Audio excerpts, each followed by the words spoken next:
2000 টাকা করে আমি কমিয়েছি, তারপরে কিন্তু এটা তার কারণ হচ্ছে এটা হচ্ছে কস্ট। কারণ কিছু বেড আছে লাক্সুরি বেড, কিছু বেড আছে সাথে আইসিসিউ ফেসিলিটিস দিয়ে, লাইফ সেভিংস দিয়ে। সুতরাং সেখানে তো খরচা লাগবেই, কারণ প্রাইভেট হসপিটালে আইসিসিউ আলাদা নিয়ে নেয়। একজন ভর্তি হলে অনেক জায়গায় 30-40 লক্ষ টাকাও বিলও হয়ে যায়, কিন্তু এখানে তো সেই সুযোগটা নেই। সুতরাং এদেরটা মাপা, কিন্তু মাপার থেকেও সিঙ্গেল কেবিন যেটা, অন্য জায়গায় হয়তো এটার ভাড়া 15-20 হাজার টাকা, যে কোয়ালিটিতে এরা করেছে সেটা এখানে এরা 5,000 রেখেছিল অবশ্য 7,000 টাকা, আমি কমিয়েছি 2,000 করে। সিঙ্গেল শ্যুট মানে হোটেলে শ্যুট পাওয়া যায় না, দেখেছেন? হসপিটালেও কিন্তু শ্যুট হয় ভালো।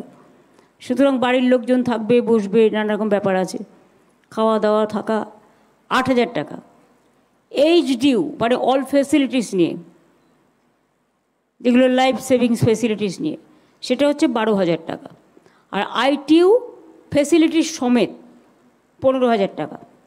মানে এটা হয়তো অন্য জায়গায় খরচা হতে গেলে অনেক বেশি হয়ে যেতে পারে, কিন্তু এখানে আমি টাকাটা হিসেব করে দেখেছি, এতেও কিন্তু ওদের যা খরচা হবে সেটা কিন্তু উঠবে না, একটু ঘাটতি থাকবে। ওরা শুরু করুক, পরে না হয় আমরা দেখে নেবো আবার নতুন করে। 6 মাস বাদে রিভিউ করবো, আবার 6 মাস বাদে রিভিউ করবো, পরে আস্তে আস্তে। এটা নতুন শুরু হচ্ছে, এটার নাম দিয়েছি আমরা নবান্নর সাথে মিলিয়ে অনন্য। আজকে হসপিটালে